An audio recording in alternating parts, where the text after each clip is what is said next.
Top 16 Globe Destroyers. Welcome everybody to a brand new static planar Earth video for you. I hope you do enjoy it. In this video, we're going to count down through some of the most obvious and incontestable problems with the globe Earth theory, as well as some basic observations which confirm the motionless, planar nature of our world, demonstrating nature's stark and utter lack of sphericity, curvature, rotundity, and incomprehensible rotational/orbital velocities as purported by Team Glauber. There is quite literally a world full of demonstrable evidence that shows some of our long-held belief systems that we hold very near and dear simply fall apart under logical, skeptical scrutiny. In a world where people have been conditioned to view consensus as an oracle of truth, and the number of views a video gets as some direct metric of a topic's validity. In light of this, it can be easy for some to lose sight of objective truth, especially if such truths are deemed taboo by society at large and are censored using draconian, totalitarian tactics by the monopolistic social media giants. To this very day, people will call you a conspiracy theorist for suggesting that YouTube outright shadow bans channels who go against the grain or content which expresses a viewpoint contrary to the preferred mainstream narrative. Oh, sure, you can make outlandish claims all day long with total impunity on sites like YouTube, like the ancient aliens claims, God love them, or these so-called reality shows which are clearly orchestrated and scripted. It's not as if these monopolistic social media giant platforms are at all concerned with the truth as some objective standard to be adhered to for the sake of sheer correctness, not by any stretch of the imagination. Anyone still under the delusion that the likes of Twitter and Facebook are actually concerned by the truth, you're sadly mistaken, unfortunately. Whichever political narratives are being dictated from the top down will be obediently adhered to by these social media companies, which means anyone who falls outside the lines deemed acceptable or politically correct will simply be silenced by the technological cartel, which acts exactly like the Ministry of Truth in Orwell's 1984. Director of the Tao Center for Digital Journalism at Columbia, who found 9,000 videos on YouTube with titles that are, and I quote, a mixture of shocking, vile, and promotional themes that include rape game jokes, shock reality, social experiments, celebrity pedophilia, false flag rants, and terror-related conspiracy theories dating back to the Oklahoma City attacks in 1995. Ms. Downs, does Google think that this is a problem, and what is the solution that you're coming up with to address it? Thank you for the question. So as you noted, when Alex Jones posted the video you described saying that the survivors of the Parkland massacre were crisis actors, that violated our harassment policy. We have a specific policy that says if you say a well-documented violent attack didn't happen, and you use the name or image of survivors or victims of that attack, that is a malicious attack and it violates our policy. In terms of conspiracy theory content generally, our goal is to promote authoritative content to our users. So we have two principles that guide the way here. That's the first one, is we want to provide users with authoritative, trustworthy information. I'm sorry to cut you off. I only have a minute and a half, and I don't really need to hear what you're trying to provide. I want to know how you're dealing with all these conspiracy theorists on your platform. So the first way is by demoting low-quality content and promoting more authoritative content, and the second is by providing more transparency for users. So we're introducing boxes that provide factual information at the top of results that have shown themselves to turn up a lot of information that is counterfactual, such as searching for the Earth is flat on YouTube, where you see a lot of Your response is to put a box saying, nope, the Earth is not flat. Correct.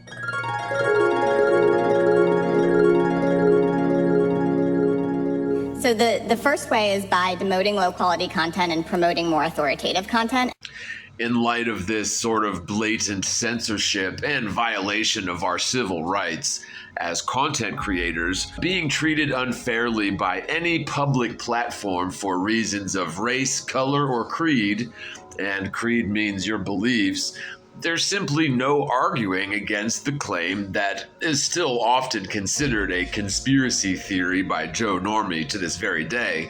The social media companies are covertly and inconspicuously shadow banning and censoring content which lands outside of these aforementioned approved norms. With that being said, don't forget to like, share, and subscribe. And don't forget to subscribe again if you're one of the many who's been inadvertently unsubscribed from this channel here on YouTube and many others. Enjoy. Number 16, natural ambient air pressure.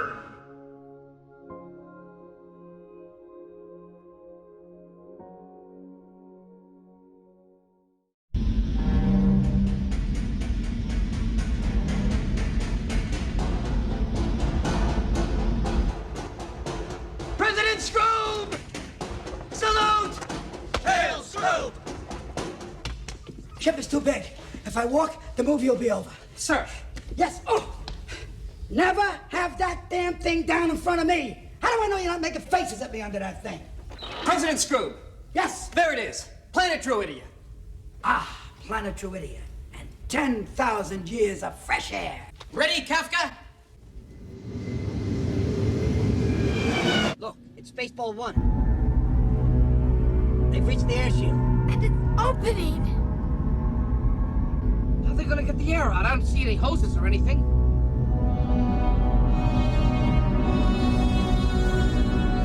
What's happening? The ship changing.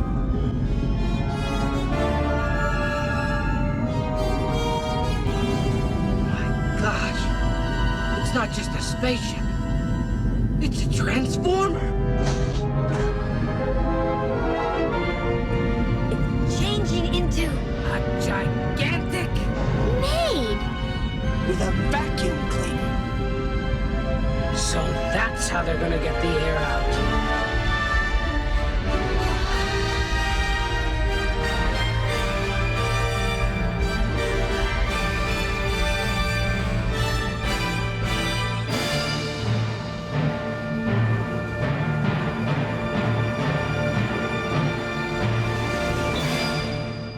Metamorphosis completed, sir. Spaceball 1 has now become... Mega Maid. Good! Remarkable. Now, commence Operation Vacuum Suck.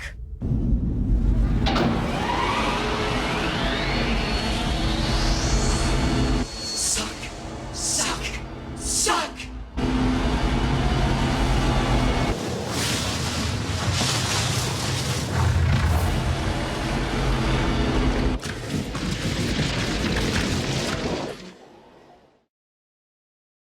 It is an inescapable law of physics that in order to have ambient air pressure, which the world indeed exhibits in reality, therefore, the standard model of the world and extended universe is necessarily incorrect, as it completely fails to account for this immutable law of nature that flies in the face of the standard theory. The pontificates of the religion of scientism have convinced all toddlers of recent generations that the extended universe is a practically infinite vacuum in all directions, wherein the pressurized realm we indeed experience in reality is somehow housed within this infinite vacuum of space without any form of containment. This violates several basic, immutable laws of physics which cannot be avoided under any circumstances, meaning the standard model of all things fails quite miserably to account for the very observable reality we all share together. Anyone on the far opposite side of this argument, those who claim that we do not have a 14.7 pound per square inch of gas pressure at sea level, please bear witness to these glaring examples of demonstrable evidence for the measurable ambient air pressure.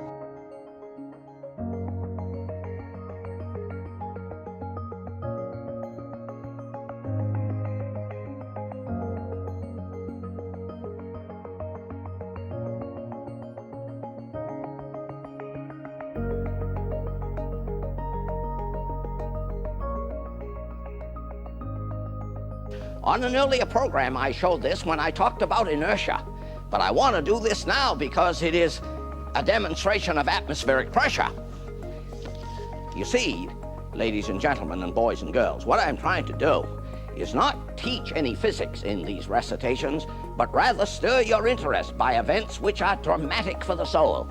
Here is a sheet of paper, about 20 inches one way and 30 the other, 600 square inches. On each square inch, 15 pounds of air. 600 times 15, 9,000 pounds of air. And you know, as I did before, I'll do it once again. I cannot move the weight of that air. There it is. And I say that is staggering to contemplate, the push of the air. Regardless of what hypothetical models we might subscribe to, certain elements of nature or reality are immutable and self-evident. So long as we can all agree on standards of measurement like, pounds and inches, then we must also agree that the average ambient air pressure at sea level is about 14.7 pounds per square inch.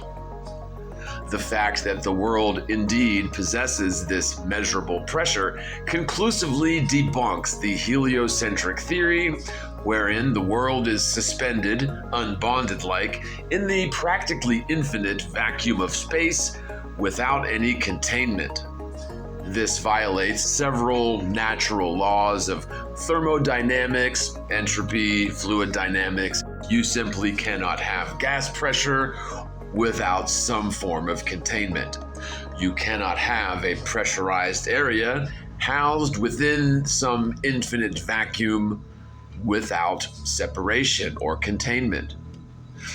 All of the anti-flat earth argumentation against this very simple fact is a gleaming example of how widespread belief in the spinning ball earth is nothing less than a magic trick, a grand mass delusion reliant upon forcing abjectly absurd belief systems upon all of us during our very vulnerable formative years before we can logically defend ourselves against this obvious nonsense. The fact that our world indeed exhibits measurable, demonstrable, passive, and ambient air pressure totally debunks the underlying tenets of the Copernican principle, the spinning ball Earth theory, and infinite space along with it in one fell swoop. Number 15, fixed frame of reference. The world is unarguably a fixed frame of reference. Neither side of the debate contests this fact. This means the world indeed presents itself in such a way that it does not express any physical attributes or inertial evidence for supersonic axial rotation over 1,000 miles an hour at the equator, nor does it exhibit any such evidence for the various incomprehensible orbital velocities along several conflicting curvilinear trajectories at speeds so fast it's really quite futile to attempt even describing them in terms which we little humans could even relate to. Even the mere alleged spin of the Earth is well faster than most commercial jetliners travel on average regular cruising speeds, but at least, that is comparable to something we can relate to, practically speaking. But these purported orbital velocities dwarf the relatively puny geological rotational speed by orders of magnitude.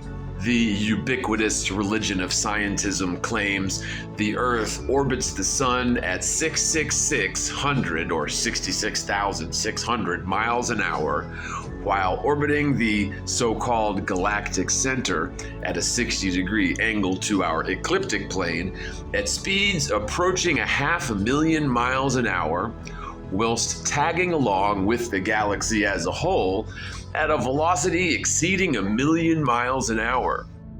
Now, these alleged elliptical, curvilinear trajectories are all very much unsynchronized and misaligned to one another, which means the standard model demands a variety of natural accelerations along multiple vectors at all times.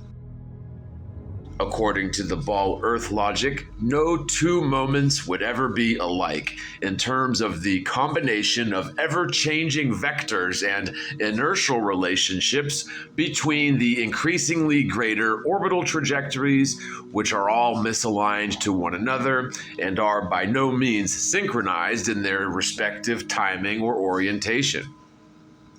The never-ending apologizers for the globe, who seem to be blind to anything which clearly disagrees with their illogical belief system, claim that, well, we would never notice the Earth spinning around and orbiting because it's a constant speed and not an acceleration. Duh. This sort of mental gymnastics is, at best, a gross misunderstanding of the standard model, which indeed demands a variety of accelerations inherently.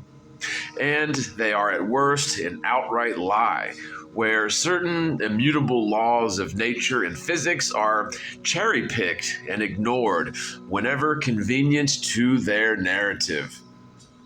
This is not to say they are intentionally lying, but this sort of lie unique to Ball Earth believers, where the believer holds so fast to this unshakable and unassailable belief in the spinning ball Earth that any and all evidence which clearly demonstrates the contrary to said belief is automatically, subconsciously filtered out by the subconscious using pre-programmed neural pathways which were set up by the Federal Indoctrination System, aka standard curriculum, which programs our children, much like robots, to believe in these categorically absurd, demonstrably false, nonsensical theorem masquerading as science.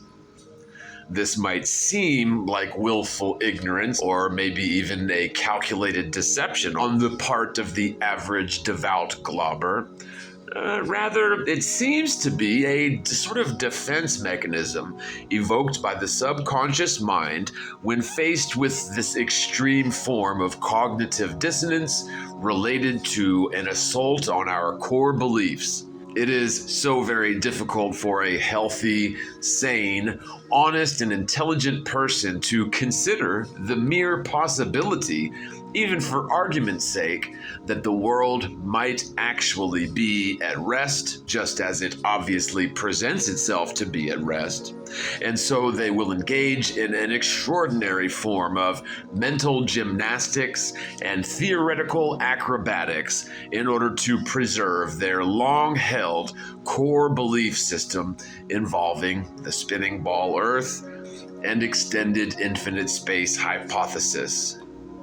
And let's face it, this is an admirable quality of our subconscious indeed, even if it does get us into trouble if actuality conflicts with these concepts we hold so dear.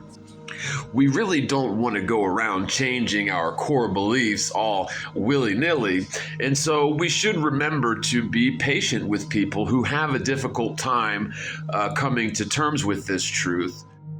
Again, they are sort of struggling against these pre-programmed neural pathways that are protected by these defense mechanisms which make us human beings. Quite an insidious package of mind control programming indeed.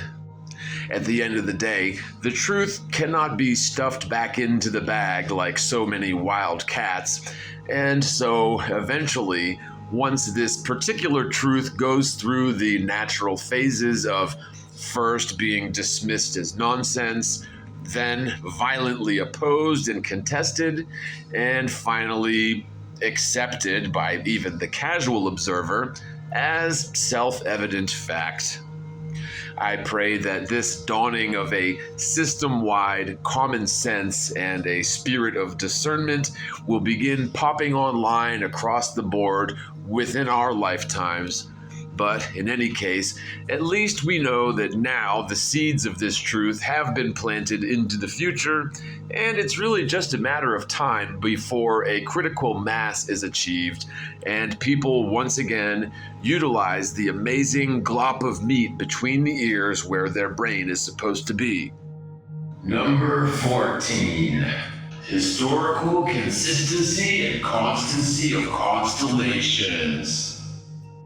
While the spinning ball Earth theory entails geological motion and astonishingly volatile accelerations and changes in alignment towards quote-unquote visible space, and the stars that we view in the night sky are supposedly shining through time from long ago, far, far away, at varying distances in space, of course, some of the visible stars are alleged to be just a mere few light years away, while other visible stars, possibly even stars that are apparently nearby these others, are alleged to be hundreds or even thousands of light years away.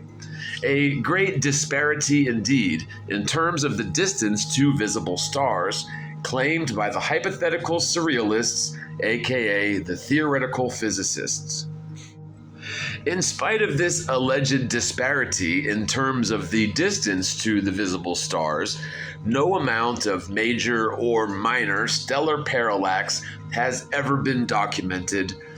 And before the globetards get their knickers in a twist, let me define what I mean by major or minor stellar parallax.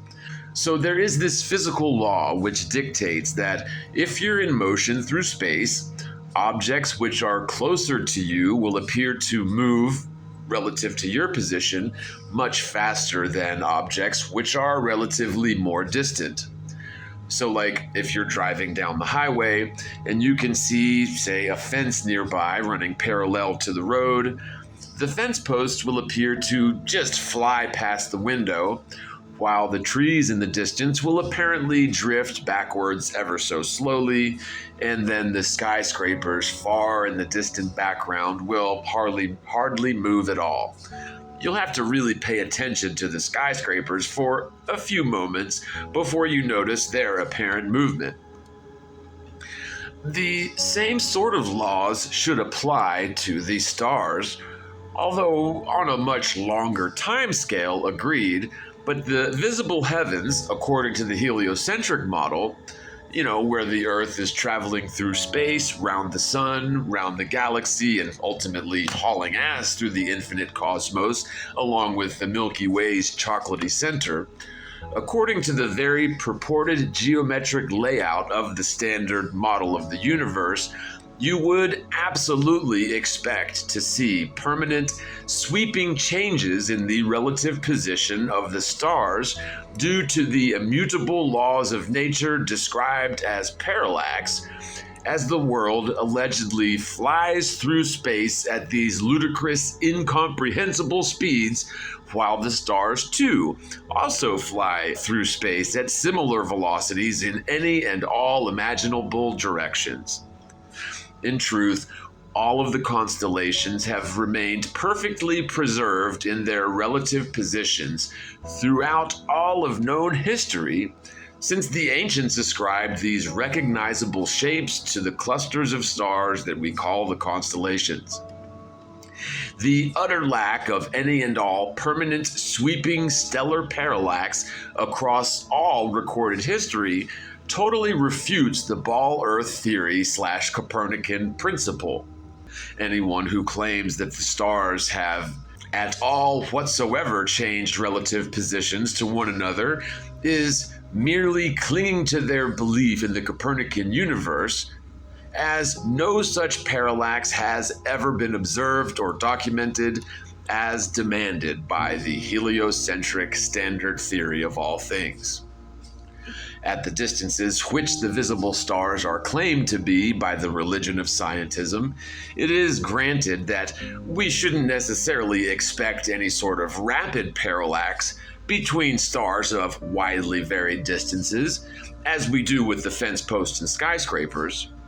Indeed, the light years purported by the scientists wouldn't necessarily affect these relative positions of stars on any sort of visually discernible scale, say over the course of an evening or even a week. But over the course of years, decades, lifetimes, centuries and millennia even? Indeed, we should definitely, if we're scrutinizing the heliocentric model and being true to the data and being honest with ourselves, I believe most importantly, we should definitely predict to see major, sweeping, permanent changes to the relative position of stars over time, if indeed the heliocentric theory is true. Much like the fence posts near the car as we cruise down the highway, some of the stars which are allegedly much closer should move across our field of view faster than the distant stars, much like the trees and the distant skyscrapers in the background for the car. The stars which are allegedly much closer than the others should, over the course of decades and even centuries, should certainly begin to move across the sky, apparently much more swiftly than the stars that are allegedly orders of magnitude more distant, according to the heliocentric standard model. And let's not forget that all these visible stars should also be in their own perpetual ultra-fast velocities through space, which should definitely be noticeable and measurable over long periods of time, again amounting to permanent sweeping changes in the relative positions of all the stars in the sky, and such changes would have been documented by astronomers throughout history. Indeed, the fact that our constellations are constant and we don't need periodic updates and total overhauls over longer time periods to the constellations is totally incompatible with the standard heliocentric theory, which only survives as the result of permanent professional apologists who are blind, deaf, and dumb. The fact that no such sweeping, measurable stellar parallax has ever been documented over the entirety of human history is hands down some of the best evidence against the standard heliocentric theory.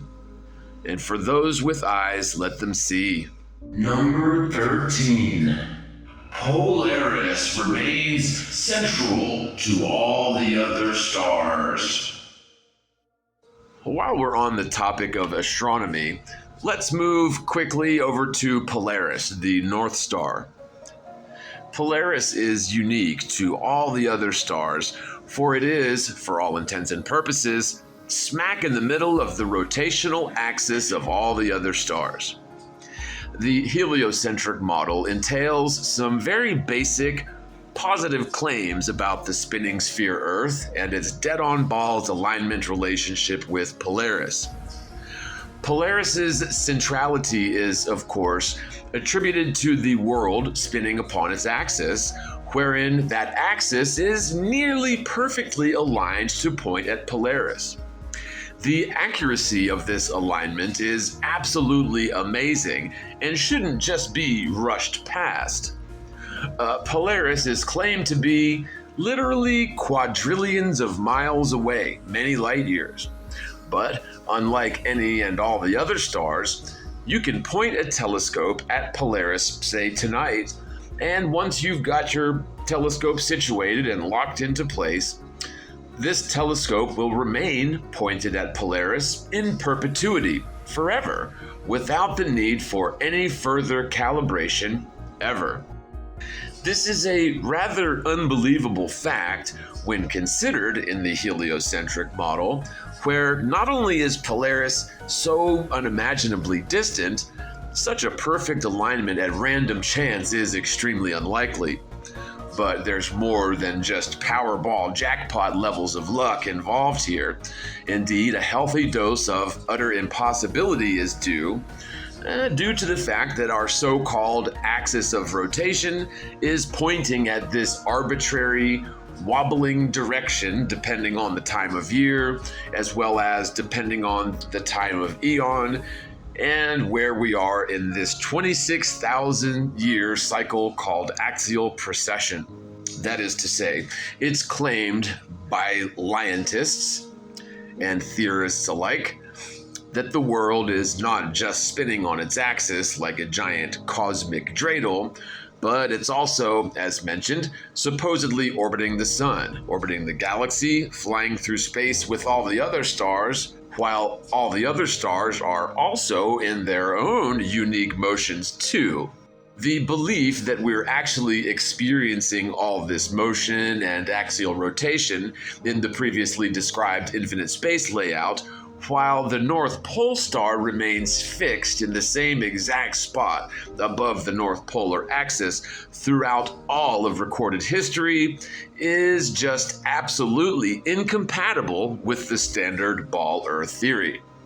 The blind apologetics towards the ball Earth theory in light of the facts surrounding the North Pole star are shown to be no less than the delusional rantings of religious zealots due to the alleged force of nature called axial precession. You see, the standard ball Earth theory claims that the world's axis is more or less fixed in space, very rigidly fixed indeed, except for one minor detail, again described as axial precession. It's claimed that the so-called axis of rotation is undergoing a constant, ever so slow wobble, for lack of a better word. This wobble, or axial precession, takes place over the course of, once every 26,000 years. A very slow wobble indeed, but a wobble nonetheless. Even at this rate of one wobble per 26,000 years, we should expect to see a single degree of wobble over the course of 72 years, hardly noticeable indeed. But if you cut that time in half, then you should expect to see a half a degree of wobble over 36 years, and if halved once again, a quarter of a degree in axial precession or wobble over the course of just 18 years. Not exactly a fast twitch by any stretch of the imagination. However, the fact that Polaris has remained fixed above the North Pole, central to all the other stars, allegedly aligned to our axis of rotation for thousands of years, or even over the course of just 18 years, totally debunks and flies in the face of the standard model of the world and extended universe. The heliocentric model, in light of this observable, well-acknowledged fact about Polaris, fails to describe observable reality yet again. Over the course of just my lifetime, the North Pole star Polaris should have phased out of alignment with the so-called axis of rotation by over a half a degree of this long-term wobble cycle.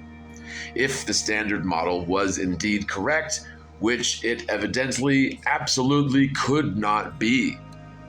For a so-called scientific model that is touted as working so perfectly for all observable facts found in nature, it absolutely falls flat when it comes to supporting its own claims entailing axial precession simply by observing Polaris failing to adhere to the logically repulsive, irreparably debunked heliocentric hypothesis.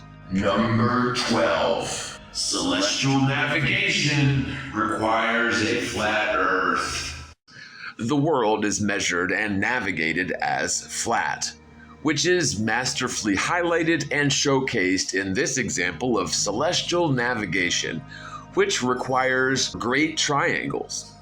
Of course, triangles, by sheer definition, require 3 straight line edges connected by 3 angles totaling 180 degrees. Celestial navigation involves an underlying body of painstakingly observed and documented information about the stars, specifically the precise geographic position of an extensive list of easily recognizable and identifiable stars published annually in a celestial almanac or nautical almanac. While most people in our modern culture, myself included, are not very well versed in celestial navigation, neither in theory nor in practice, there are certain aspects of celestial navigation which are inherently tied to and reliant upon a planar Earth. In order to accurately determine one's geographic location, even when out at sea, one will need a few key items in order to even attempt such an undertaking as celestial navigation. First, you'll need a sextant, a celestial almanac, a nautical map, and a good clock to denote the exact time for a given reading. The navigator will be measuring the altitude of a given star or its elevation angle. Using a sextant, the navigator will document the exact elevation angle of a given star, which, when cross-referenced to the GP, or geographic position of that particular star, for the given time and date found in the celestial almanac, the navigator will thus establish what's called a circle of equal altitude around that given star. This GP, geographic position, relates to the exact position, lat and long, of that star in question, where that star should be visible at 90 degrees overhead a specific location at a specific time. Once the elevation angle is measured and documented by the navigator, a great circle, or at least an arc of such a great circle, will be charted out on a nautical map. The navigator would then repeat that process for 2 other stars at least, in order to get a very accurate triangulation on their location at sea. Now, it should be mentioned that while the navigator doesn't necessarily apply any trigonometric functions during his measurement of the star's elevation angle or associated circle of equal elevation, there are indeed trigonometric functions hard-coded into the underlying matrix of this process of celestial navigation in general. Without triangles, none of this would be possible. What this means is that since triangles must always contain 3 straight line edges adjoined by 3 angles totaling no more and no less than 180 degrees, then the baseline of this giant triangle, extending from the feet of the observer all the way to the GP of the star being observed, describing the radius of the associated circle of equal altitude, this baseline must be a straight horizontal baseline, not a curved one, not a convex one, but a level and straight one. If the baseline was curved, no sort of reliable information could ever be gleaned, and quite simply, anyone applying the practice of celestial navigation could only hope to achieve such a thing upon a flat Earth and not a curved surface. It is often argued by globetards and even some flat earthers that this perfectly cogent proof negative against the allegedly convex world surface by saying that the navigator could, hypothetically, glean an elevation angle to a given star upon a spherical Earth, then merely extend a tangent line out to the GP of the star in question. The problem here is that the baseline between the navigator's feet and the GP must be a straight line, as opposed to a curved line, as necessitated by the globe-Earth theory. That line would be curved upon a globe, but the line from your feet to the 90-degree angle underneath the GP of the given star must be a straight line in order for celestial navigation to work. The fact that the underlying trigonometry built into the very backbone of celestial navigation requires a flat Earth, planar surface, in order to achieve the necessary rectilinear base of the triangle describing the radius for the circle of equal altitude, thus proving the world could not be anything other than a plane. Celestial navigation simply could not be achieved upon a ball Earth. The only way that celestial navigation is achieved upon a ball Earth is when it is actually achieved upon the flat Earth and then mathematically converted into a hypothetical, non-existing ball Earth that only exists in the imagination of the globetard. If the baseline of a triangle is the surface of the water, then that surface cannot, by definition, be a curved surface. Otherwise, no sort of reliable, mathematically sound navigation could ever even be attempted. If the world was indeed convex, as the globetards claim, then the baseline of a triangle could not be achieved. The 90-degree adjacent could not be achieved above a ball Earth, and while an elevation angle could technically be measured by a navigator upon a hypothetically spherical Earth, there would be no possible way to tie the angle of the hypotenuse into the 90-degree angle beneath the GP of the given star if the world was somehow spherical with a convex surface across all bodies of water. Celestial navigation is only possible upon flat Earth. The Earth is measured and navigated as a planar surface, not a globe. Number 11. Mirror Lake Phenomenon. On a very still day, we can observe a perfectly still lake without a single ripple to be found. Meditate on that for a moment. Can you, and be honest with yourself, can you imagine a scenario where this perfectly still pond is hauling ass towards the east, zipping along a curved path faster than the speed of sound, while it simultaneously flies up towards the sky at over 60,000 miles an hour, again along yet another curved path around the sun, while it simultaneously is racing at a 60-degree angle to that path at nearly 500,000 miles an hour, as well as other alleged vectors on top of these? And yet the pond remains still like a mirror. The fact that such ponds reflect perfect stillness is proof positive against the heliocentric hypothesis.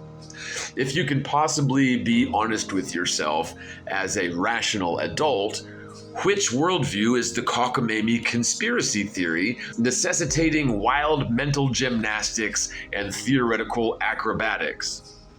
The concept that the world is flat and motionless, just as our senses and God-given biological equilibriums tell us? Or the cockamamie concept that the world is spherical, spinning around, flying through space at wild, incomprehensible speeds around curved trajectories without leaving so much as a trace of a ripple in this pond? Quite simply, the mirror lake phenomenon occurs on peaceful and still days all the time because the Earth is at rest, not spinning on any axis, not orbiting along multiple conflicting curvilinear trajectories at incomprehensible speeds. None of that exists in reality. This proof positive of the world being at rest can only be argued against by religious zealots defending their core belief systems via pre-programmed responses that are channeled through utter cognitive dissonance. Beginning with the earliest stages of education, we are forced to believe in the Copernican principle, infinite space, spinning ball Earth, gravity, and all the rest during a phase in our lives when we're prone to believing in, well, practically anything asserted to us by figures of authority. It is quite insidious, and it's no wonder they convinced us all about the ball Earth at around the same time they convinced us all about the Tooth Fairy and Santa Claus. Because little kids are gullible, God love them, and will believe practically anything asserted to them with authority by the educational indoctrination campaign known as K-12 curriculum. Number 10. East to West airline flight durations. The globbers claim that the world's axial rotation is what causes the stars to apparently encircle Polaris every day. The world's rotation is also what explains the difference between hurricanes and typhoons, the Coriolis effect. The same 15 degree per hour drift, which is allegedly causal of the phenomenon, measured by Foucault pendulums, long-range sniper shots, and even some errant field goals, as claimed by Neil deGrasse Tyson. Why did you talk about my other football tweet? What other about football was tweet? It the Bengals? I forgot who it was, about a year ago. Yeah. There's in overtime, after there was the exchange of balls, so now it's sudden death overtime, they kick a field goal from 50 yards, of course, as it must be, and, 40 yards out plus the 10 plus the hike and distance. So it was like 52-yard field goal, and there it was. And if there's tense, right? Everybody's silent, and the ball comes up, and it careens off the left upright and goes in for the win. Wow. And I said, I remember this. That's what I'm saying. I remember this That's tweet. what I'm saying. So I'm there and I said, wait, the angle of this, how long is it? So I checked the stadium on its configuration, what's longitude and latitude, and I said, I did a quick calculation, and I tweeted, the winning field goal in that game was aided by a 1/3 of an inch deflection to the right from Earth's rotation.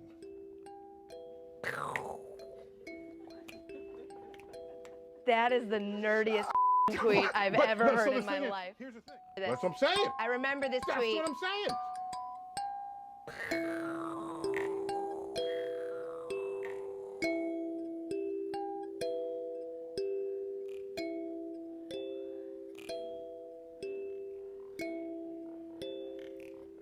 That's what I'm saying. I remember this tweet. That's what I'm saying. Remember this. That's what I'm saying. I remember this tweet. This is the same 15 degree per hour drift, which is conspicuously absent when dealing with east to west and west to east aligned airline flights.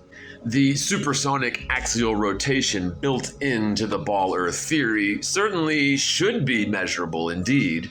However, when we skeptically scrutinize the ball Earth theory under this lens, once again, just as always, we find that the ball Earth theory utterly fails and falls apart like the proverbial house of cards that it certainly is. A magic trick, an illusion, a grand delusion so persistent that it has fooled the entire world, even the very elect for generations past. Praise be to the Most High that we're living during the age of revelation. The simple fact is, a westbound flight, say from New York to LA, is often identical in terms of duration to its return flight back east to New York. This might not sound like such a big deal to the ball Earth theory at first. I mean, it's not as if everyone in the world could have missed something so obvious as the world, not actually spinning faster than the speed of sound as they claim, right? Surely the unshakable belief in the spinning ball Earth couldn't be preventing people from accepting something so basic as fundamental physics disagreeing with, and indeed debunking, the concept of a spinning ball Earth, could it? Are we really to believe that certain immutable laws of physics, which cannot be avoided under any circumstances, simply cease to apply to the ball Earth for the sake of convenience, because it is very convenient to our woefully misinformed paradigm? If we are humoring the ball Earth theory, for argument's sake, New York and LA are constantly traveling east along the curve of the Earth at a velocity exceeding the speed of sound, for crying out loud. We'll say conservatively like 800 miles an hour around the latitude of LA or New York, constantly 800 miles an hour round a curve towards the east. So when the plane leaving New York begins to accelerate west towards LA at say 500 miles an hour due west, the destination, again being LA, should be simultaneously traveling east at like 800 miles an hour. We should definitely expect all westbound flights as this to be aided in their ground speed by the destination racing towards the plane. This is owing to the fact that any two objects traveling towards one another will exhibit a relative speed equal to the sum total of the two velocities. So in this example, 800 miles an hour plus 500 miles an hour. So like the westbound plane should be traveling at a relative speed between the plane and LA, so a ground speed of about 1,300 miles an hour. On the other hand, the eastbound flight heading back from LA back to New York should be racing against New York, where the plane would certainly not enjoy this luxury of the destination racing towards the nose of the plane, as was demanded by the globe Earth theory in the first instance. So technically speaking, since the Earth spins much faster than the average airliner cruises, any eastbound flight should be at least far longer in terms of duration. If you could even achieve an eastbound flight at all, over and above this alleged spinning ball, where your plane is supposedly racing against the eastbound destination. So your plane would need to catch up to New York on the way to the east, as opposed to, again, enjoying the luxury where LA did over half of the work for the westbound plane. The simple truth is, these two flights are often identical in terms of duration, an absolute impossibility according to the standard ball Earth theory. This is another one of these examples where the standard ball Earth theory simply does not align to observable reality, and instead of people thusly abandoning the theory as abject, obviously nonsense, they instead cling to the theory even harder because the alternative is apparently unthinkable. This alternative being the government and NASA are lying. The implications are rather harrowing indeed, and so in many cases, people will choose to dwell within a sort of quasi-permanent state of cognitive dissonance, wherein they will simply ignore all of the physical impossibilities of their belief system actually being true, for the sake of preserving their underlying worldview and associated core beliefs.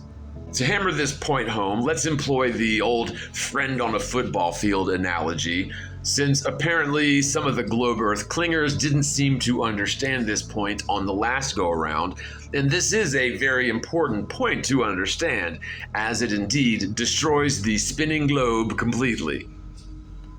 So, say you and a consenting assistant stand on opposite end zones of a football field and just begin walking towards one another.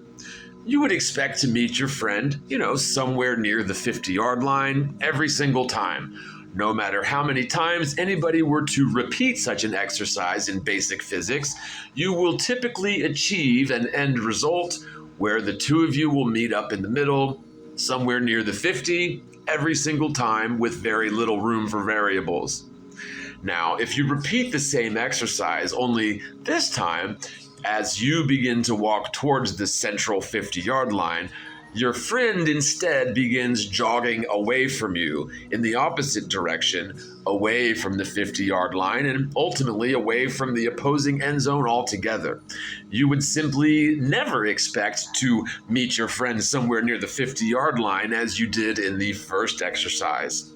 Anyone who believes they would achieve anything similar to the first exercise during this second example would necessarily have something wrong with their brain, or with their reasoning power, or their logical capacity. However, this is exactly what we're expected to believe is occurring with these two airline flights above the allegedly spinning ball Earth. They will try to claim the ambient atmosphere is somehow synchronized in lockstep with the ground beneath the aircraft, and the aircraft is thus synchronized in lockstep with the atmosphere. This would be like claiming the two participants in the football field exercise would somehow meet at the 50-yard line if we had, like favorable wind conditions, say 20 miles an hour at your back during the second example, which is utter nonsense, and no amount of atmospheric conditions would ever create a situation where the two would meet at the 50, just as they did in the first example, where they actually walked towards one another. Objects traveling towards one another must combine their velocities to calculate their relative speed to one another. Objects traveling in a similar direction, racing against one another, must subtract their two velocities from one another to calculate their relative speed. The simple truth is, these two airline flights could only ever be similar in terms of duration if the Earth is stationary. If we are to assume the two destinations are constantly traveling east at just supersonic velocities, as is demanded by the ball-Earth theory, then the last thing you would ever expect would be for these two flights to have even a remotely similar duration. Much like the first example of the football field analogy, the westbound flight from New York to LA would enjoy the benefit of LA meeting the plane somewhere in the middle, generating conditions conducive to a very short flight indeed. On the other hand, during the return flight heading east, the destination being New York, thousands of miles to the east, so New York would be racing away from the plane, according to the ball-Earth theory only, and you would simply never expect this flight to catch up with New York and reach New York in the same amount of time it took for the first flight to, meet LA in the middle of the two paths of travel.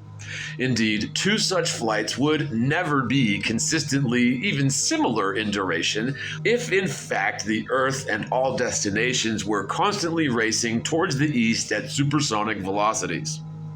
The westbound flight should be an extremely short flight indeed, while the flight back east to New York would technically be an extremely arduous and very lengthy ordeal if you could even catch up to New York before it laps you and catches up with you from behind. It is difficult for people still plugged into the Great Deception to wrap their brains around this proof, although it is extremely simple and really quite obvious. The fact that these two flights, and all other similar flights all over the world, often achieve matching durations regardless of the direction of travel, flies in the face of the spinning ball Earth dogma. The aforementioned globe Earth clingers will claim that the ambient atmosphere will, by some unexplained, unobserved, unproven, illogical mechanism, somehow the atmosphere clings to the ground beneath it in steadfast lockstep. And similarly, the airplanes, once they take off into the air and begin propelling themselves independently of the ground below through the air, will also somehow remain synchronized in lockstep to the ground below, velcroed to the rotational velocity in lockstep with the ground beneath by way of the atmosphere. This is, of course, ridiculous for several reasons. For one thing, there is no evidence that the atmosphere remains synchronized to the ground beneath it. If you accept this absurd notion, even just for argument's sake, then they're essentially saying that at the equator, on a still day, the air above the ground is not actually still, but it is instead traveling east at over 1,000 miles an hour. If the wind is blowing towards the west at, say, 10 miles an hour, it's actually blowing towards the east at 990 miles an hour. To claim that the unbonded gases comprising the atmosphere are somehow smartly synchronized in lockstep with the ground below is illogical nonsense, unsupported by any type of data. However, such apologetics are critically necessary to continue one's unshakable belief in a spinning ball Earth.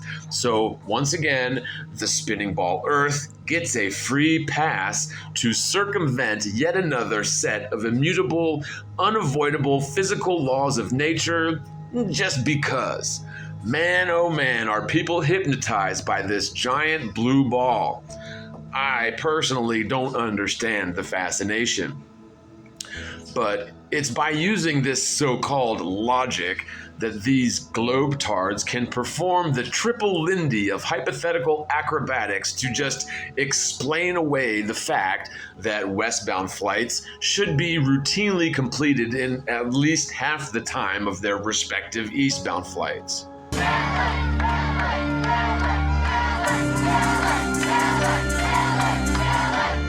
There will be an additional springboard installed for Melon's dive. The triple Lindy. Is that hard? That's impossible.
One of the basic laws of motion is stated as, an object in motion will tend to maintain its velocity until affected by some other force.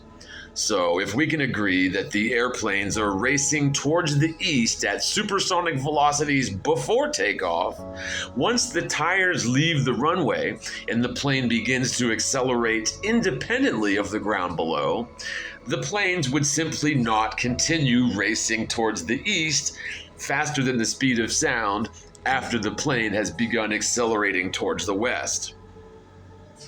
This very blatant, obvious, and simple proof negative against the claims of supersonic eastward axial rotation completely and permanently eradicates any notion that the world is spinning towards the east faster than the speed of sound as claimed by the standard model, the globe Earth theory. Even if you play around with the wind at the back of the participants in the football field exercise, you would never expect to see the two parties meet in the middle around the 50-yard line if one of the parties is jogging away from the field, damn it. The amount of mental gymnastics required to apologize for the ball Earth in this instance is remarkable and staggering.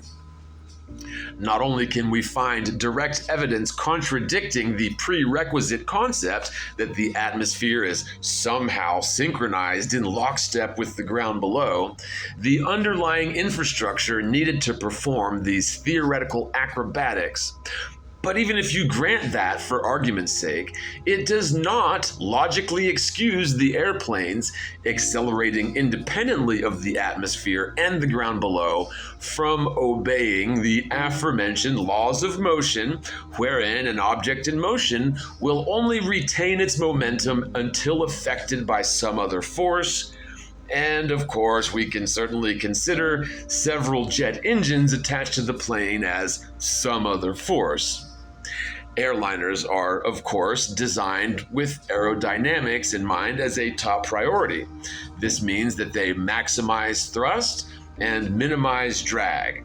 So airplanes slice through the air regardless of headwinds, tailwinds, and crosswinds. Airliners are not beholden to the whims of the winds. To claim that the winds aloft are constantly traveling 1,000 miles per hour eastward in lockstep with the equator below is asinine and is, again, not supported by any evidence anywhere. But even if that were true, which it clearly isn't, you cannot then ascribe the ambient velocity of the air onto the jetliner as a sort of tattoo as the jetliner accelerates independently of the air and ground below. Remember these laws of motion that we've described already twice? To claim that jet airplanes are somehow bound to the frame of reference of the Earth by way of the atmosphere being tattooed onto the airplane permanently is utterly ridiculous. In truth, eastbound flights are sometimes much shorter in duration than the respective westbound flights of the same distance using a similar plane, which is absolutely the opposite of what we should expect were the Earth and all landlocked destinations actually racing towards the east at supersonic speeds as claimed by the globbers. And finally, the spinning ball Earth is claimed to be a rotational inertial frame, by the way, which is inherently different from a linear reference frame. If the rotational velocity of the hypothetically spinning ball Earth is lent to an airplane prior to takeoff, for argument's sake, the instant that the tires leave the runway and the plane takes off and the centripetal connection between the Earth and the plane is thus severed, the plane would simply not be beholden to the rotational influence of the ground below. The fact that eastbound flights and their respective westbound flights are usually, or at least some of the time, similar in terms of duration is very good evidence that the world is at rest just as it seems. Not spinning, not orbiting, at rest.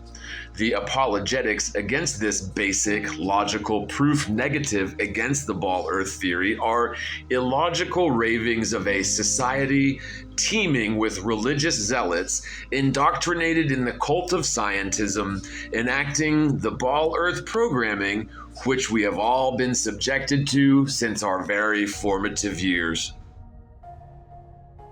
In order for a westbound flight and a similar eastbound flight to be identical in duration, the westbound flight would have to fly backwards to ensure the destination racing towards the nose of the plane would only be doing so at a relative 500 miles an hour.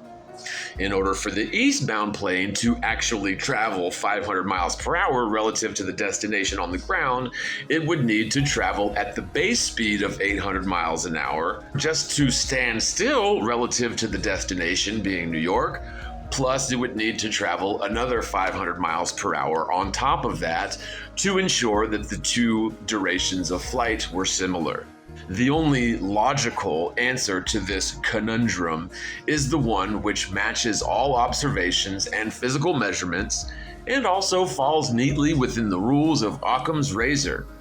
The simplest explanation is often the correct one.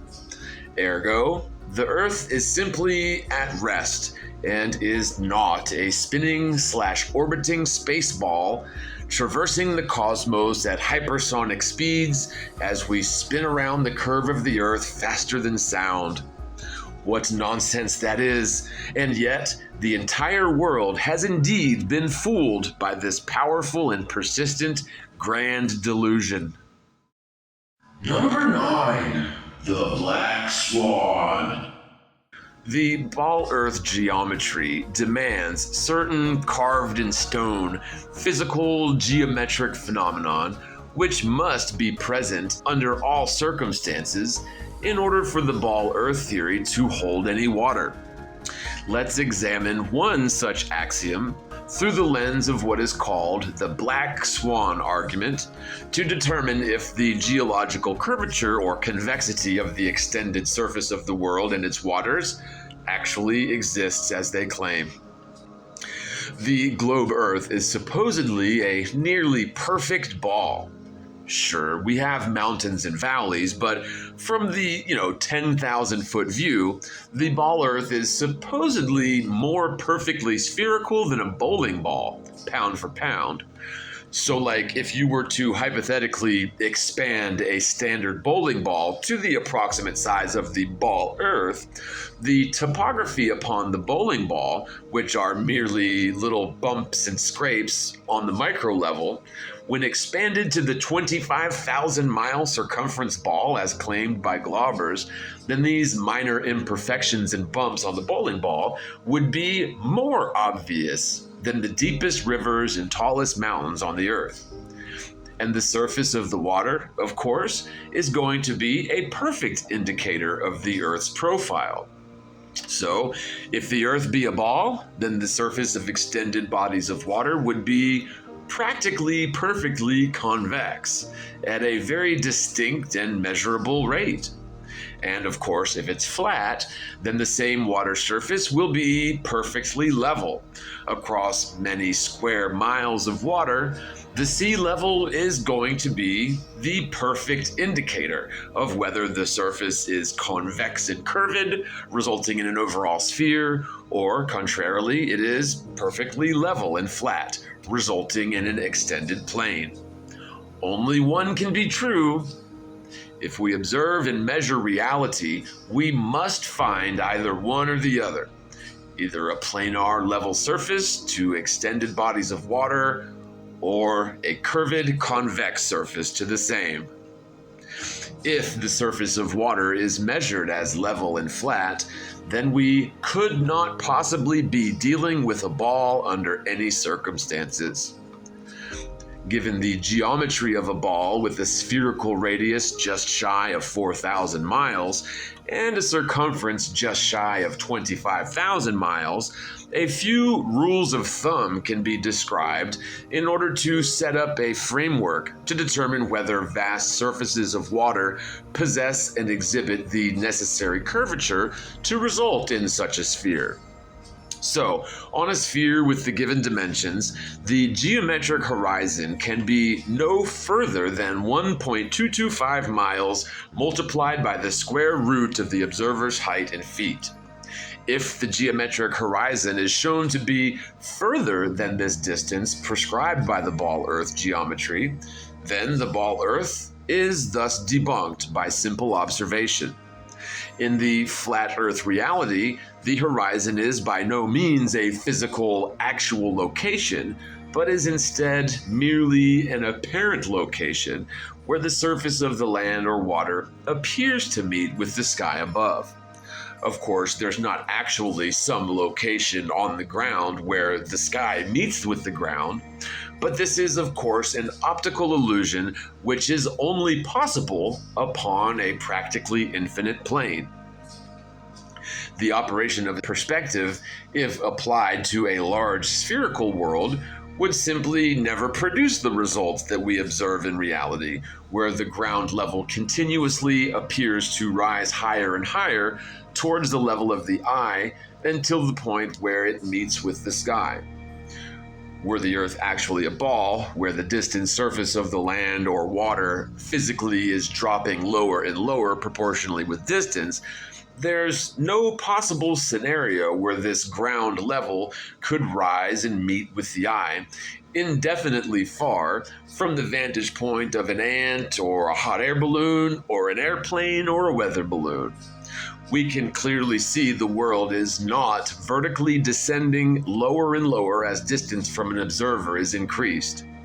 If we're humoring the ball Earth theory, we should not only see an impenetrable geometric sphere edge called the geometric horizon, and then beyond that point where your line of sight hypothetically becomes tangent to the curve of the Earth, we should then expect to see 8 inches per mile squared in vertical descent due to geological curvature beyond the geometric horizon line. So if the claim is made, all swans are white, then the only thing that one would need to do to debunk such a claim would be to show one single swan that is any color other than white. So if you were to show, say, a black swan or a purple swan or a swan of rainbow color scheme, then you would have thus debunked the claim that all swans are white. Similarly, if the Earth is a ball with a radius of 3959 miles, then the geometric horizon can be no further than 1.225 miles times the square root of the observer's height in feet. All geometric horizons upon the ball Earth must be this exact distance every single time. In order to debunk this necessary positive claim put forward by the globbers, all you need to do is show one single example where there is no such geometric horizon at such distance, or any distance for that matter. The fact that we can see these 2 deep-sea oil rigs well beyond the point where such a geometric horizon would need to be positioned according to the very ball Earth geometry, such observations debunk the concept or the notion that the Earth is a ball with a circumference just shy of 25,000 miles, as claimed by the globbers. Clearly, the Earth is not a ball with the aforementioned attributes, for there have never been any observations or measurements of the Earth's surface showing it as convex. The surface level of extended bodies of water are always flat and level. The horizon is horizontal and level. Therefore, the world could not possibly be a globe. Number 8. Bon voyage versus orthographic view. This is another one of those standalone globe killers that the globetards have a tough time dragging their chains of cognitive dissonance through. Like a quagmire swamp filled with quicksand, once you understand this proof, there's no possible way you can escape the flat Earth and continue believing in the ball Earth nonsense. But the globe Earth clingers certainly do try indeed. It's difficult to say exactly what drives them to completely ignore such obvious and really incontestable blatant data, other than the fact that, again, it is a sort of subconscious defense mechanism designed to protect our core belief systems that were constructed and solidified during our formative years. Of course, we can't just go changing our core beliefs all willy-nilly, right?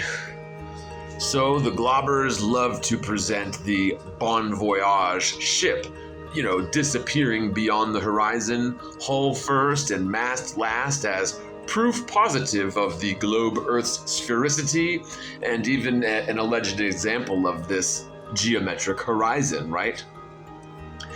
This is something echoed by everyone from Neil deGrasse Tyson to Bill Nye the Science Guy, and even NASA employees like Michelle Fowler. The farther away a boat is, the more the bottom of the boat will disappear, and you'll basically just see the mast of the boat. And as a boat goes farther and farther away, the last thing you will see is the very top of the mast of that boat. And that's because the boat is actually going over the horizon that's curved. Although we have already debunked this with the Black Swan, as mentioned just a moment ago, there is another angle to this which we can check our main premise, just to determine whether it checks out from another perspective. Basically cross-referencing the event of the ship going over the curve of the Earth from another simultaneous, advantageous vantage point. I mean, it's better to be safe than sorry, right? Okay, so if observer A watches a ship sail off into the sunset, over the horizon and down the distant curve of the Earth, beyond the geometric horizon, and down the hill of water created by the ball Earth's convexity as claimed by globetards. If you position another observer, we'll call them observer B, upon, say, an elevated platform several miles to the flank of the original observer, positioned, say, upon the line where the first observer's geometric horizon should be, so like 1.225 miles times the square root of the observer's height in feet above sea level, to observe the same ship only from this cross-referencing perspective. Indeed, this is probably the most literal and practical example of cross-referencing an observation and a related claim. So, if the Earth is indeed a ball as claimed, where that ship is going over the curve of the Earth as they claim, then the second observer, B, should certainly see and be able to measure such a ship travel apparently uphill for the first portion of the embarking until it reaches the point where the second observer is aligned to, upon the line of the first observer's geometric horizon, where the ship should then begin traveling downhill at a rate of 8 inches per mile squared. If we're humoring the ball Earth theory, such a hill traversed by the ship would be demanded by the geometry of a spherical Earth. Once observer A sees the distant ship descending the hill of water on the other side of the geometric sphere edge horizon, and eventually that ship is completely obscured by the alleged wall of water directly impeding his line of sight towards the distant ship, what would you expect observer B should see if such a ship indeed traversed over the convexity of the hill of water, then down the other side of the hill? Of course, you would expect observer B to witness the ship, go uphill for a bit, then level off at his position aligned to the first observer's geometric horizon, and ultimately travel downhill for the remainder of the bon voyage exercise. The simple truth is, when such observations are made in real life, according to observer B, the ship has actually traveled along a perfectly straight line across the entirety of the embarking, and the ship certainly did not travel uphill for the first few miles and then downhill for the next few miles, as necessitated and demanded by the geometry of the ball Earth theory. Any and all observations, if done in such a way where we do not just assume that the Earth is a ball no matter what evidence is presented to the contrary, prove the world to be a plane, where the surface level of the water is indeed level, just as it appears, not convex or curved whatsoever, as demanded by Team Globetard. The initial observer A is witnessing the ship traveling out towards the horizon, which the horizon is merely an optical phenomenon, not a physical, geometric position, whatever, described by the subjective laws of perspective. The lens through which all sentient beings must observe the world through, even scientists too. When the ship begins to travel beyond the horizon, according to observer A, it's not actually traveling over a hump and then downhill as claimed by globetards, but it's merely traveling across a level plane of water the whole time, but the subjective operation of perspective creates a sort of optical illusion which is obviously being confused with the ship going over the curve of the Earth. Any and all observations of ships at sea prove the surface of the water to be level. Any concept of geological convexity is totally and irrevocably crushed by such simple observations as described herein. But when we realize the bon voyage phenomenon is exactly what we would expect to see upon a planar surface, and ships disappearing mast last is not exclusive to a sphere Earth, it falsifies the claim made by the globbers involving ships disappearing over the horizon mast last as being exclusive to a ball Earth. Then, when we juxtapose the first observer's subjective experience and perspective with the orthographic observation point of the second observer, we confirm that the ship has not traversed some physical convexity of a giant sphere, but has instead traversed the obviously planar surface of the water. The first observer was essentially misled by an optical illusion of the ship going over a curved surface, ultimately vertically descending along the curve of the Earth beyond this geometric horizon, only happened in the eye of the beholder, but did not actually happen in reality. This is an apparent function of the subjective operation of perspective, coupled with a dash of atmospheric refraction. This illusion is so easily dispelled by the second observer's orthographic view, which clearly proves no such convexity as they claim actually exists. The real reason why the ship appears to go over the hump and then vertically descends down the other side is due to perfectly reasonable, demonstrable, subjective laws of perspective, which has been hijacked in order to create mathematics to support the concept of a globe Earth. Number 7. Artificial Horizon. Aeronautics Gyroscopics.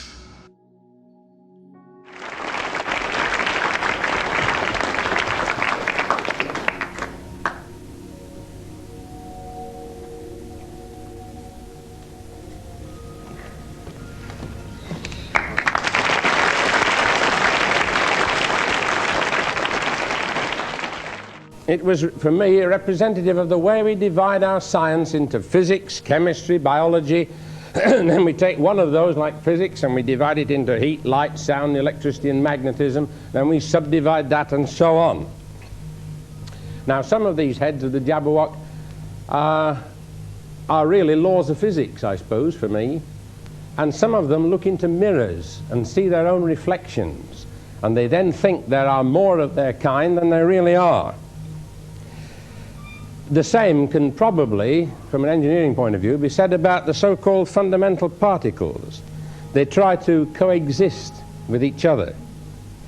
Now, the idea of science, in rather perhaps the profession of science, as a monster, is not a new one.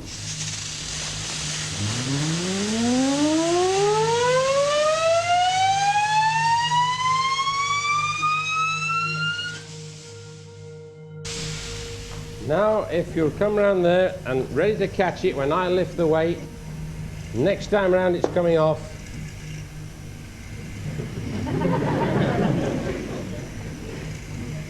He cheated again, says the man in the gallery. Did he really? Yes, he pushed the aluminium back a bit. All right, he'll pull it forward a bit. More than a bit. Pull it forward a lot. The whole of the tower is now well outside the end of the bench. And if you want me to prove it, I'll show you what happens when the wheel is stationary. Again, it doesn't require much catching, you see. It's gentle as a lamb. Now we'll put the pin back in, and we'll see by how much it overbalances. Well, a lot, obviously. How much? That much? Oh, a lot more than that. That much? More than that. That's it. That much. Over 2 kilograms. Out of balance. And if that looks a ridiculous thing to do, I'm going to spin it up again and then turn it upside down.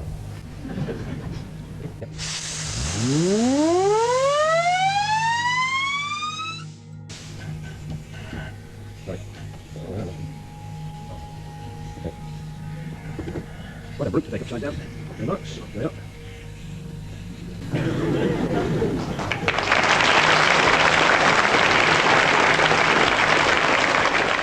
When you have seen that, you have seen something you have not seen before.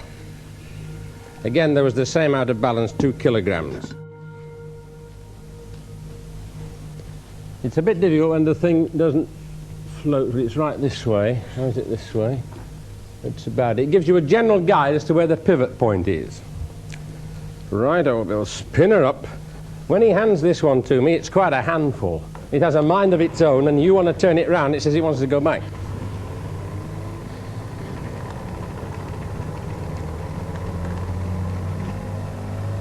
There's a lot of energy in this wheel. Now, we are now giving it hardly any fetters whatever. It's only tethered to the roof, it's got no gimbal rings, it can go any way it pleases. It must surely want to rotate with its center of mass over the point, under the point of support. Crank him on. Yep. Crank him on. Right. The Jabberwock isn't the only monster. Over the center of mass, over the center of support, there it goes. What will it do?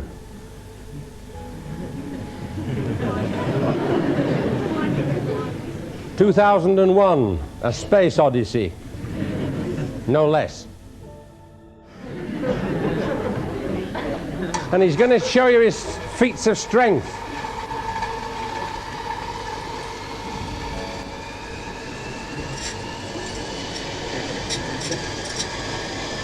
Okay. Let's leave it first, Dennis. Take a good hold, that's it. Yeah. Take your hands further back, Dennis. I've got it. You got it. Your hand further back. Pull your hands in. Well done. Slow it down. Okay. I can make him lower it. Keep going. Or raise it. Look at that. Next time round. Put your arms out, Dennis, if you can.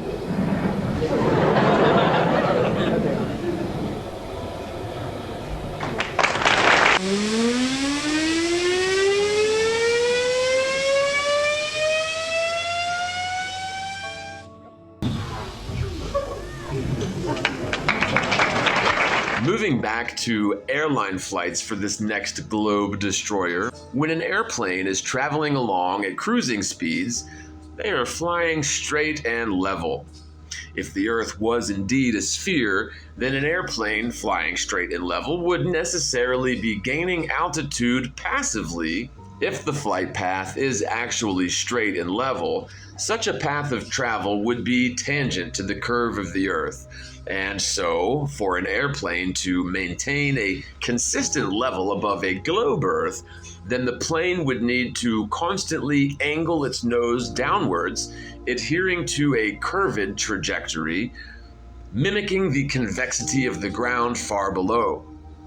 While some might try to disprove such downward correction of a plane maintaining altitude by taking a spirit level onto the plane, it would make way more sense to utilize a far better sort of instrument in such an endeavor, being a gyroscope. Since gyroscopes maintain rigidity in space, then if the world was indeed spherical and the airplane is traveling along at a constant altitude, then a gyroscope housed within gimbals allowing it free movement along the X, Y, and Z axis would definitely obviate any such curvature to the flight's path of travel and would be measured as an apparent drift or even like a gyroscopic precession. Mechanical gyroscopes are an excellent tool to determine whether the trajectory of an airline flight indeed constitutes such a great arc, whilst the plane is apparently traveling perfectly level for the majority of its flight time. Indeed, such a mechanical gyroscope would measure not only such apparent drift within an airplane as it flies, but also it should measure apparent drift that would be caused by the spinning ball Earth constantly rotating under your feet passively at all times. Because of the way in which gyroscopes indeed maintain rigidity in space, we should expect to see such apparent drift when standing still on the spinning ball Earth. Of course, if the Earth was in fact a spinning ball, as claimed by Team Glauber. The key attribute of gyroscopes is their ability to remain rigid in space in spite of any changes in the background, ambient spatial alignments housing the gyroscope, especially when housed in a series of gimbals in such a way that the gyroscope is allowed to freely move within the full range of all the X, Y, and Z axes. The simple truth is, the artificial horizon mechanism utilized by all airplanes since the very dawn of aviation, in order to accurately keep track of the airplane's pitch and yaw without the need for any visual cues, are exactly founded upon technology that finds its roots in such gyroscopic spatial rigidity. In other words, the artificial horizons on airplanes prove the flat Earth. Airline pilots bet their lives on the functionality of such gyroscopic indicators on a daily basis. Such artificial horizon indicators are exactly gyroscopes housed within gimbals, allowing free movement along the X, Y, and Z axes, and indeed, no Earth curvature is ever detected by such instrumentation, because, damn it, the world is an extended plane and the horizon is not a constantly changing variable, as it necessarily would be if the world was a spinning and orbiting space ball as claimed by Team Globetard. They've really painted themselves into a corner with all the grandiose claims of rotational motion through 4D space-time theory. Were there any truth to the claims involved with, your ass flying through space a gazillion miles an hour in 5 directions at once, without ever noticing even any minor inkling of the necessary acceleration built into and demanded by the spinning ball Earth theory? If the world was a ball, experiencing such wild and constant accelerations, traversing these misaligned trajectories whilst changing their direction of travel relative to the ball every 12 hours, an acceleration of over 130,000 miles an hour every 12 hours of every day, constantly shifting phase between the various inertial frames, namely the various alleged orbital trajectories demanded by the ball Earth theory, then the artificial horizon indicator on these airplanes should and would definitely pick up all of that motion and acceleration, not to mention the alleged Earth curvature that the plane must be traveling around. In truth, no such motion or curvature has ever been measured by latent mechanical gyros the world over, including those housed within proper gimbals, where pilots will bet their lives on the accuracy of such gyroscopes day in and day out, with these artificial horizon indicators working perfectly because the Earth is not a spinning ball. In truth, the world is proven to be a great extended plane by the use of such gyroscopic devices. I urge anyone who is unfamiliar with the magic of mechanical gyros to look into them, for they are definitely the crux of this excellent proof negative against the claims made by the religious zealots of scientism.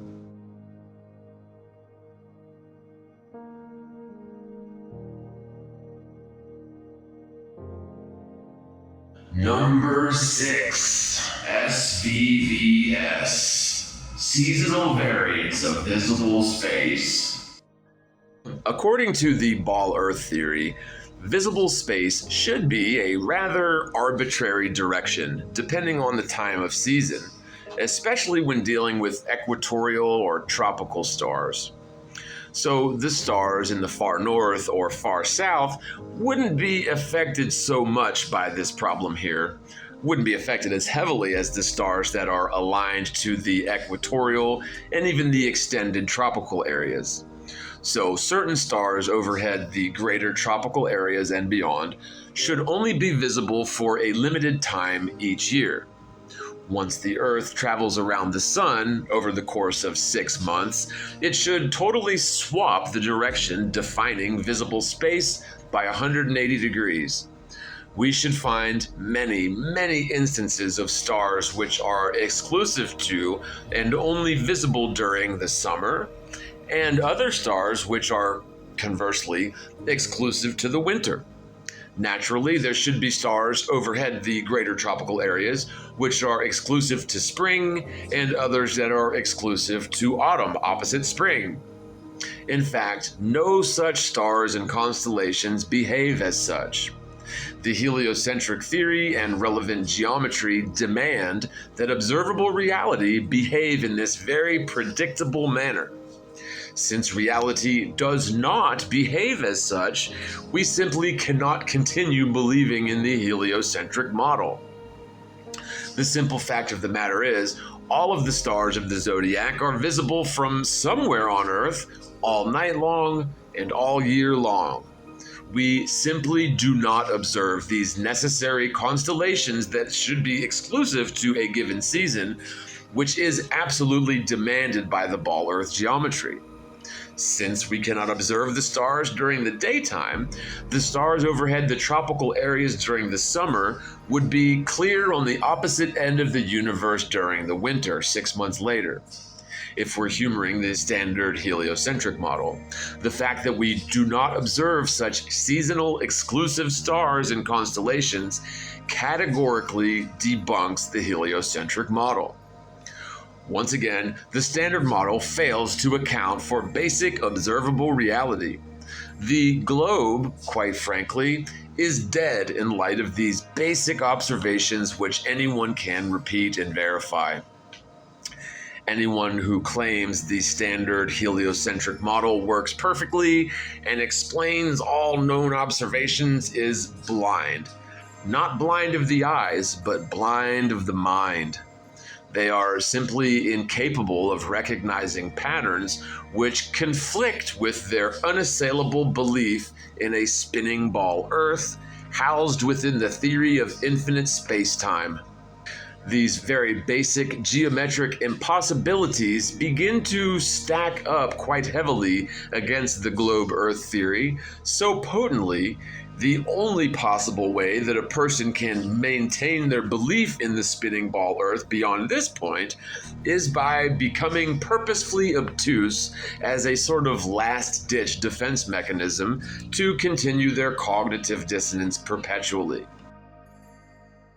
Number 5. The moon is in the wrong place sometimes.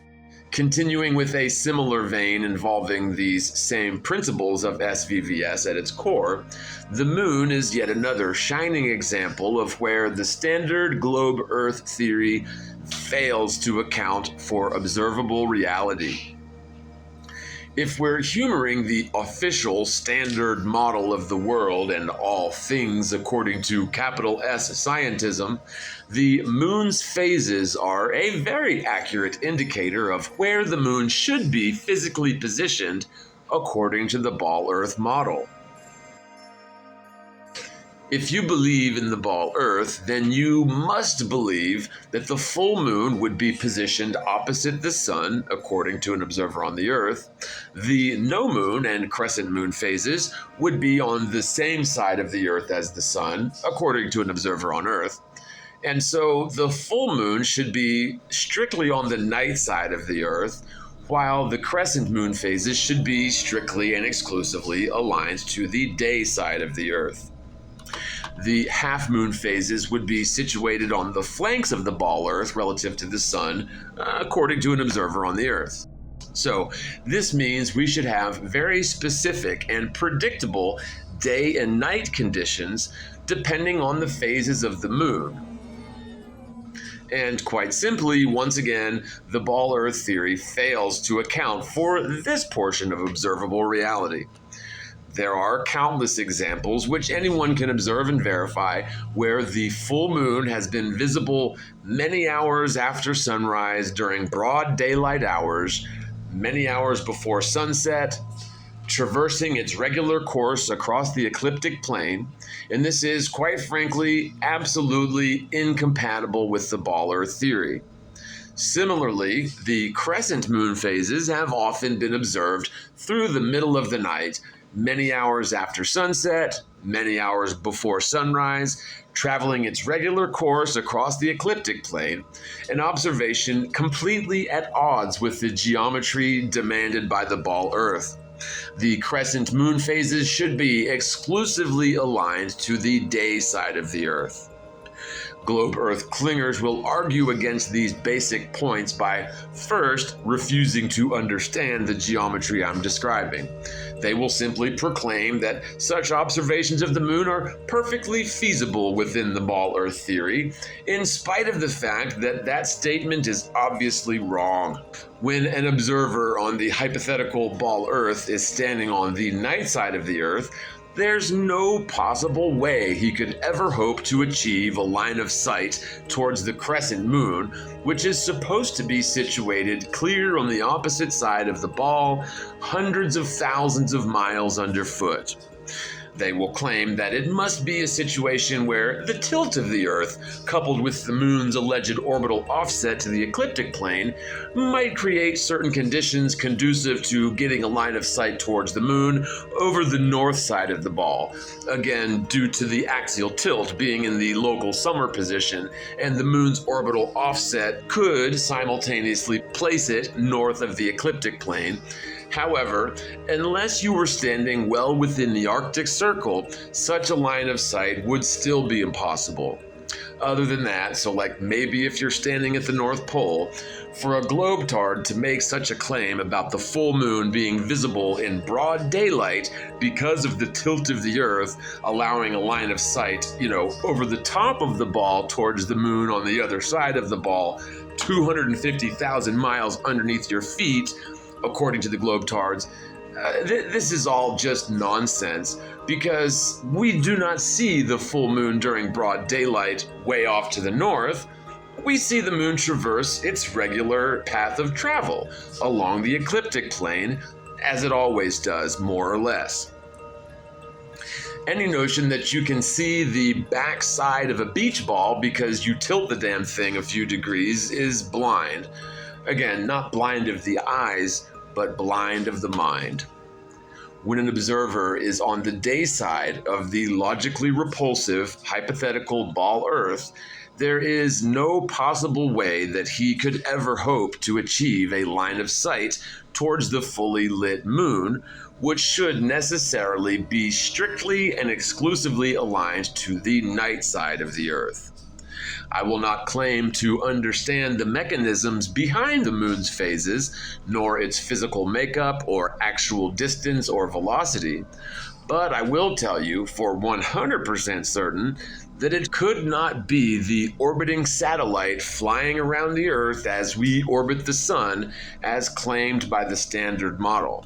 If you have eyes to see, let them see. These facts about the moon are an extremely important point because, well, anyone can observe the moon. Anyone can grasp these basic geometric concepts involved with the Standard Model, wherein the moon's phase dictates its exact position in its orbit relative to the Earth and the Sun, according to the model.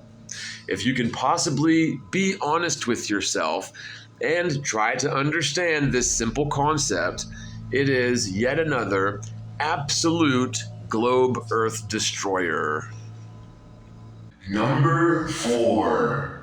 The inner solar system is in the wrong place sometimes. Beyond these points just described with the moon, we also have a similar geometric problem with the so-called inner solar system too. Very much another example where observable reality fails to conform to the ball Earth theory. This amounts to more physical evidence which proves the Standard Model does not work in terms of describing observable reality. Now, the wandering stars have been documented for thousands of years.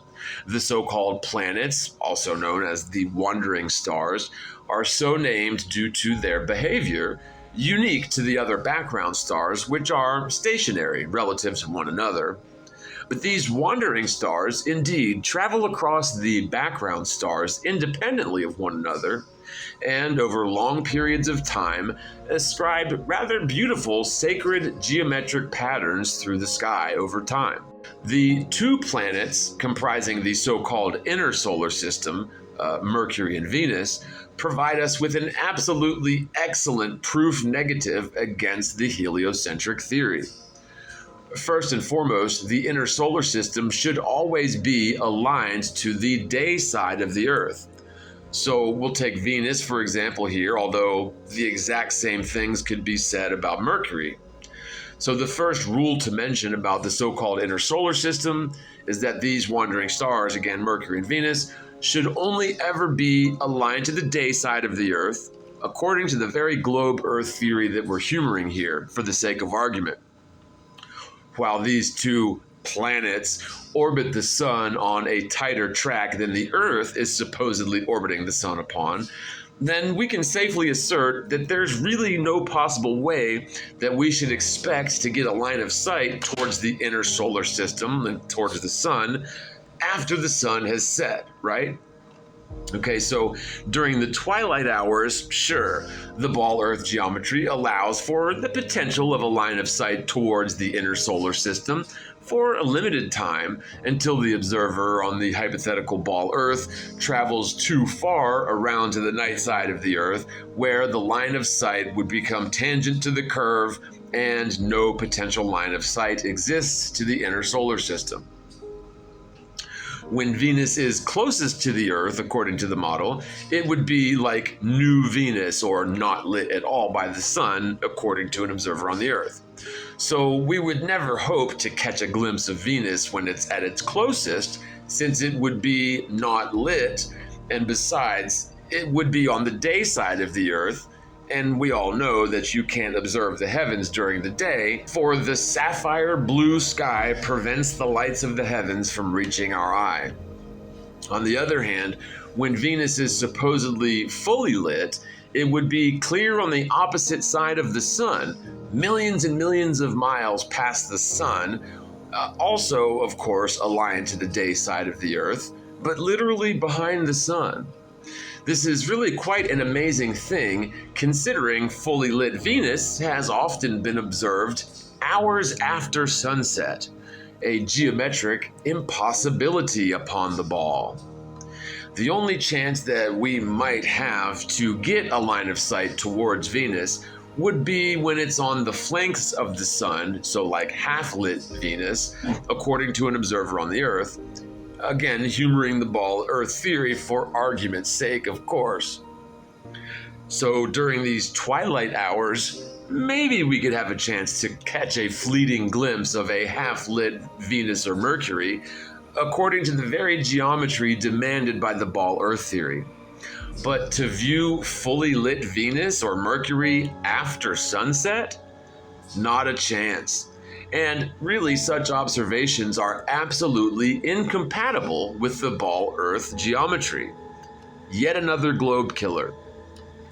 We can even find examples where Venus, Mercury, and Jupiter are visible in close proximity to one another hours after sunset. The fact that these observations are so blatantly impossible, according to the ball Earth model and accompanying geometric rules, it's really a wonder that our entire society has been tricked into believing this nonsense, ostensibly for hundreds of years. Let's not forget the sheer distance to little Venus and Mercury, millions and millions of miles away, and yet we can see them bright as stars. Basic geometry and logical scrutiny prove that the ball Earth theory is absolutely nonsense, and the inner solar system is just another example of this irrefutable fact. The Earth is not a spinning ball, and the heliocentric model fails to describe observable reality. Number 3, no evidence for hypersonic, ludicrous speed of the Earth. The only claimed evidence for the world's absolutely incomprehensible speeds is the apparent motion of the stars and planets. In terms of physical, repeatable evidence to support the notion that we're all flying around in space right now, along curved paths, upside down and backwards, and experiencing daily accelerations to the tune of over 130,000 miles an hour from day to night, constantly experiencing phase shifts in our inertial reference frames relative to the Earth's path of travel and spin, there is zero, I repeat, zero physical evidence to support such wild and obviously false claims about geological motion.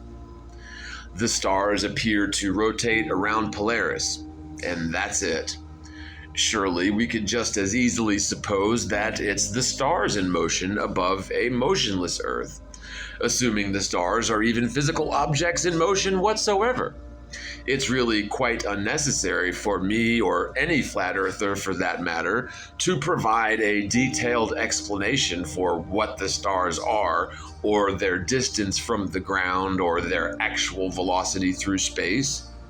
The simple fact of the matter is, the world is at rest.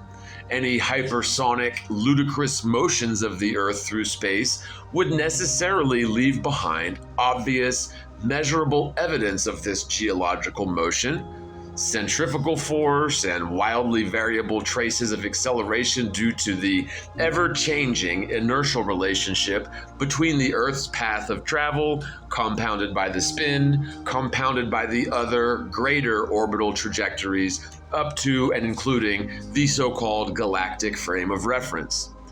It's all Narnia. It's all nonsense. The Earth is measurably stationary, and anyone who claims otherwise is necessarily totally entrenched and entangled within the web of lies that is the Copernican universe theory. Until someone provides direct physical evidence for geological acceleration, the Earth is easily proven to be stationary. Without geological motion, you have no plausible heliocentric model. The standard ball Earth theory is an all-round abject failure. The only reason it persists is because we were all tricked into subscribing to nonsensical theories during our very formative years. I pray that you have ears to hear. Let them hear. Number 2. Long-distance landscape photography. Several examples of long-distance landscape photographs just totally annihilate any delusions we might carry along with us of a spherical Earth. Just behold some of these breathtaking images of long-distance landscape photos and high-altitude weather balloon shots, which just fly in the face of any concept of geological rotundity. Welcome to Flat Earth.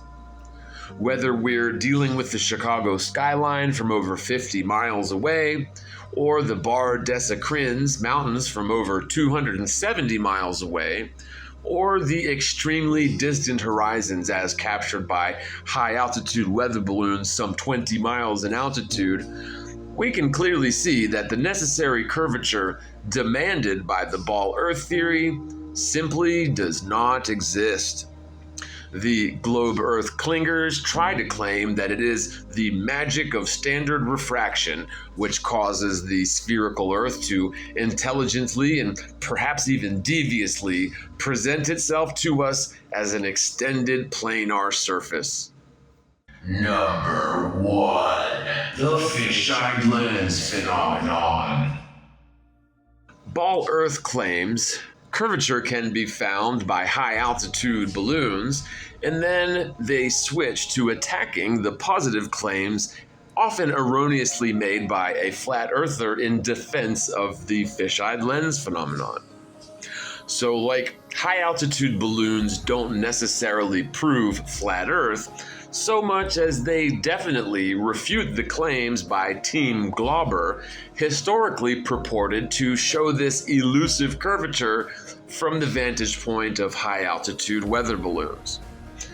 If you take the time to send up your own weather balloons, or at least study balloon flights that were sent up without a fisheye lens, you will find that the horizon line does not curl up into a ball at some magical altitude as suggested by the globetards. Any and all pictures or videos of a curved horizon, also known as the curvizon, is either trick photography or NASA fakery. Any and all independent observations of the horizon, regardless of altitude and distance observed, always shows the horizon to be flat, level, and horizontal. This doesn't necessarily prove anything, as mentioned a minute ago, other than the fact that the images we see from the likes of Red Bull during the so-called jump from space featuring Felix Baumgartner were deliberately faking the curvature in their videos and images. The fisheye lens induced apparent and unnatural curvature, and as you can see here, this was literally used as so-called proof of Earth curvature by Harvard astrophysicist Dr. Josh Grindley when I debated him way back in August of 2015. Oh, John, I'm afraid you don't understand geometry. This fellow jumped out of a balloon 130,000 feet above New Mexico. 130,000. That's right. That's right. With the fisheye lens, right? No, it wasn't a fisheye lens. Fisheye lens. In closing, the Earth is obviously, measurably, an extended stationary plane. I hope you've enjoyed the first installment of the top 16 globe destroyers. With that, we will wrap this one up, you guys. Thanks so much for watching. I hope you did enjoy it. Please remember that our channel is viewer supported and we could definitely use your support. So if our videos are important to you and if you learn anything from our work, please consider a one-time contribution to PayPal, Venmo, or Cash App, or a recurring monthly contribution via Patreon. And I do want to give a big shout out and thanks to our Patreon supporters and our channel contributors. The Patreon supporters are dwindling, but we do appreciate and love you guys very much. Thanks so much for your consideration. As always, spread the word, spread the world, and peace out, everybody. I'll see you in the next one.